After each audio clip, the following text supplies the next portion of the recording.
अब ना मैं हूँ न बाकी है ज़माने मेरे, फिर भी मशहूर हैं शहरों में फसाने मेरे। ज़िंदगी है तो नए ज़ख्म भी लेंगे, अब भी बाकी हैं कई दोस्त पुराने मेरे।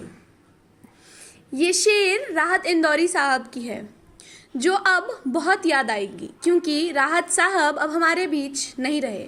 मशहूर शायर राहत इंदौरी नहीं रहे। वे 70 साल के थे। उन्हें निमोनिया होने के बाद अस्पताल में भर्ती किया गया था। बाद में वे कोरोना पॉजिटिव हो गए। उन्होंने मंगलवार सुबह खुद ट्वीट करके इसकी जानकारी दी थी। शाम 5 बजे के करीब उन्हें कार्डियक अरेस्ट आया और फिर उन्हें बचाया नहीं जा सका। राहत इंदौरी के बेटे और युवा शायर सतलज राहत ने बताया था कि पिता 4 महीने से सिर्फ नियमित जांच के लिए ही घर से बाहर निकलते थे।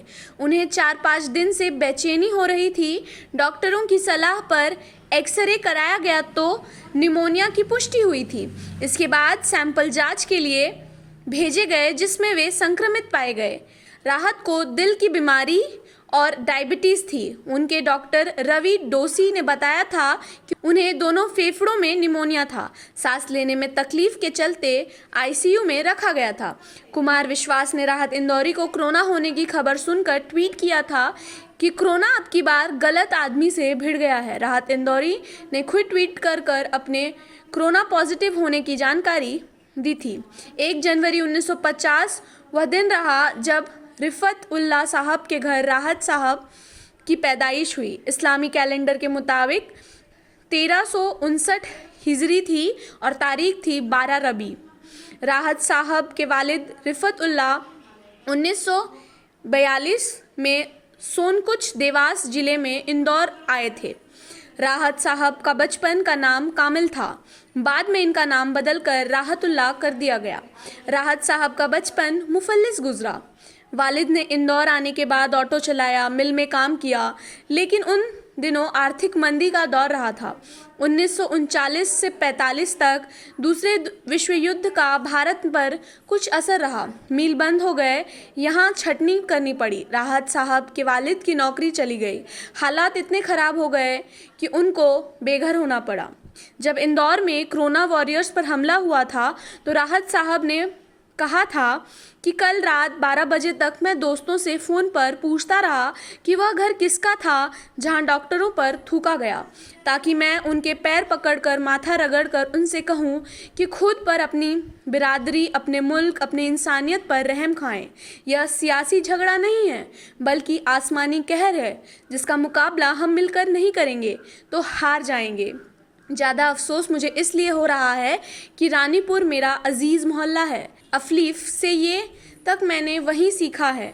उस्ताद के साथ मेरे बैठक वहीं हुई है। मैं बुज़ुर्गों ही नहीं बच्चों से आगे भी दामन फैलाकर भीख मांग रहा हूँ कि दुनिया पर रहम करें, डॉक्टरों का सहयोग करें। इस आसमानी बला को हिंदू मुस्लिम फ़ायदा न दे। इंसानी बिरादरी ख़त्म हो जाएगी। ज़िंदगी अल्लाह की दी हुई है, सबसे कीमती है। इस तरह कुल्लियों में, गालियों में, मवासियों में की तरह इसे गुजरेंगे तो ख़ास कर इंदौर की तारीख़, जहाँ सिर्फ मोहब्बतों के फसलें उपजती हैं, वहाँ का नाम बदनाम हो जाएगा। राहत के बकरतुल्लाह यूनिवर्सिटी से उर्दू में एमए किया था। भूज यूनिवर्सिटी में उन्हें उर्दू साहित्य में पीएचडी से नवाजा था। राहत ने मुन्ना भाई एमबीबीएस, मीनाक्षी, खुद्दार, नाराज़, मर्डर, मिशन कश्मीर, करीब, बेगम जान, घातक इश्क, जनाब, शर, आशिया, मैं तेरा आशिक जैसे फिल्मों में गीत लिखे हैं। राहत साहब भले ही अब हमारे बीच नहीं है, लेकिन उनकी नब्ज़, उनकी कही हुई बातें और उनके कहे हुए हर शेर, उनका अंदाज़ सब हमारे बीच में है। भगवान उनकी आत्मा को शांति दे। आपको राहत साहब का कौन सा शेर पसंद है, ये हमें कमेंट सेक्शन में ज़रूर बताइएगा।